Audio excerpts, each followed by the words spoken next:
Welcome to this video on polysaccharides. This is part 3 of the carbohydrate series. Polysaccharides are important biomolecules that play both structural and functional roles in our body. In this session, you will learn the definition, types, building blocks, bonding pattern, and overall biological significance of polysaccharides. I will present now overview of polysaccharides. These are important biomolecules which are generally hydrophilic in nature. As the name indicates, they are polymer of monosaccharide units linked together with a bond known as glycosidic bonds. The repeating units may be in some cases the same type or single type of monosaccharide such as cellulose, starch, glycogen or inulin. In other cases, the repeating unit is made up of two different type of monosaccharide units such as A and B in this case. So disaccharide unit A and B is repeated multiple times. These are also called as glycosamine glycans or GAGs. Let me present the types of polysaccharides. Broadly speaking, they can be placed into two categories or two classes based on the types of constituent units present in them. The first category is homopolysaccharides, which includes the polymer of glucose such as cellulose, starch and glycogen, or polymer of fructose such as inulin. The second category include heteropolysaccharides. They are made up of two different type of monosaccharide units. The examples are heparin, heparan sulfate, hyaluronate, conduitan sulfate, dermatan sulfate and creatine sulfate. These are also known as glycosamine glycan or GAGs. We will discuss these in detail in the next slides. I will onward now present the detailed structure and function of homopolysaccharides such as cellulose, starch, glycogen and inulin. Let us discuss the structure and function of cellulose. It is a linear or fibrous molecule present in the plant or bacterial cell wall. It is a polymer of beta-D-glucose anomers. These units are connected together with beta-1,4 glycosidic bond. Due to absence of cellulase enzyme, we cannot digest this chemical or this fibrous material. However, it increases bowel motility, thereby improving the digestion, but it does not directly increase the nutrient absorption. It also serves as an important function of a prebiotic. Prebiotics are these chemicals that support the growth of beneficial bacteria in our GI tract. Let us discuss starch, a homopolysaccharide.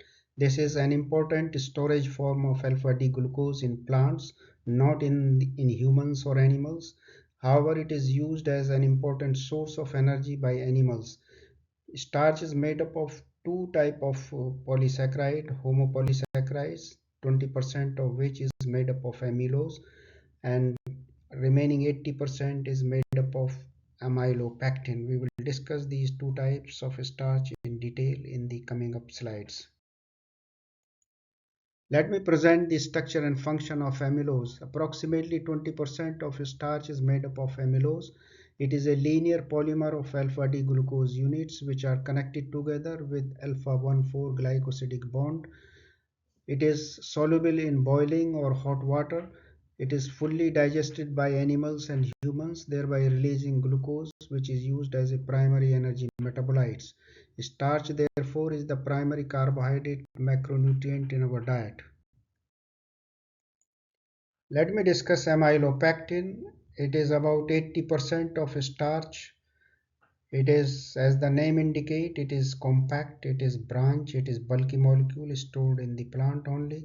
It is a polymer made up of alpha-D glucose units. The linear structure is connected or formed by alpha-1,4 glycosidic linkage between the alpha-D glucose, and it is compacted by forming a branch by alpha-1,6 glycosidic bond. This is fully digestible and releases massive amount of glucose on digestion, which serves as a primary energy metabolites. Let us go over the structure and function of glycogen. Structurally, it is a polymer of alpha D glucose units which are linked together by alpha 1,4 glycosidic bond. The glycogen molecule is similar to starch, but this is extensively and highly branched by forming alpha 1,6 glycosidic bond.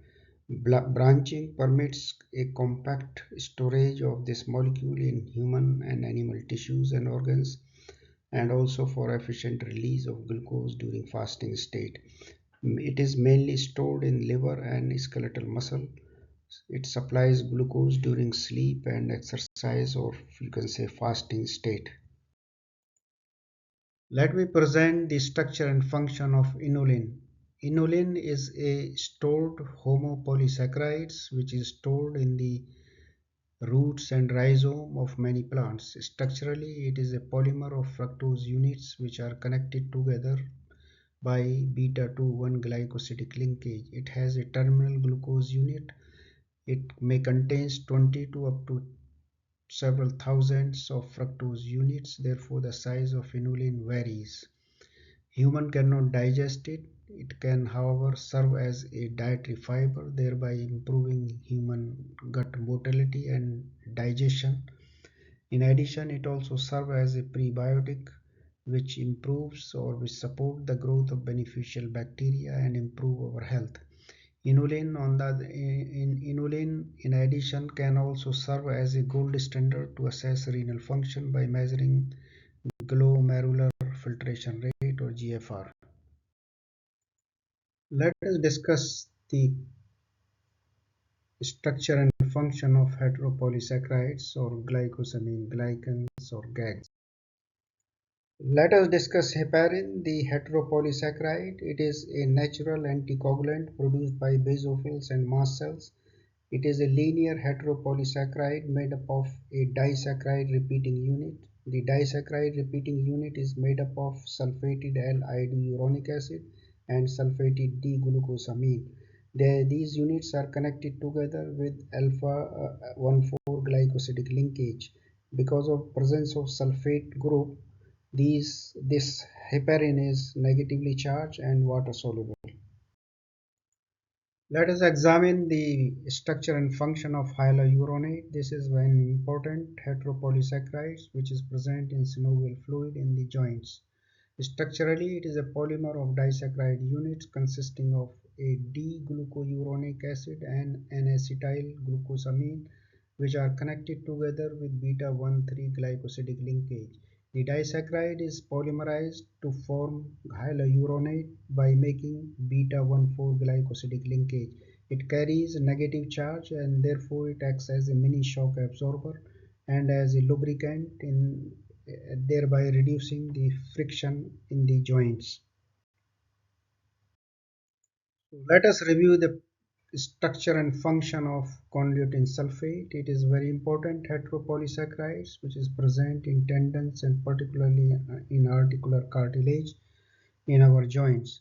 Structurally, it is a polymer of a disaccharide consisting of a D-glucouronic acid and a sulfated N-acetyl glucosamine, which are connected together with beta-1,3 glycosidic linkage.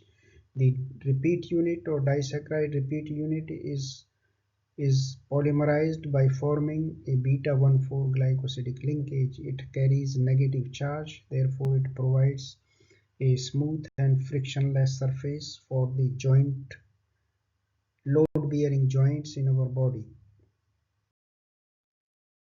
Thank you for watching this video. Please like it, share it and subscribe it. Until next time, you take care. Bye bye.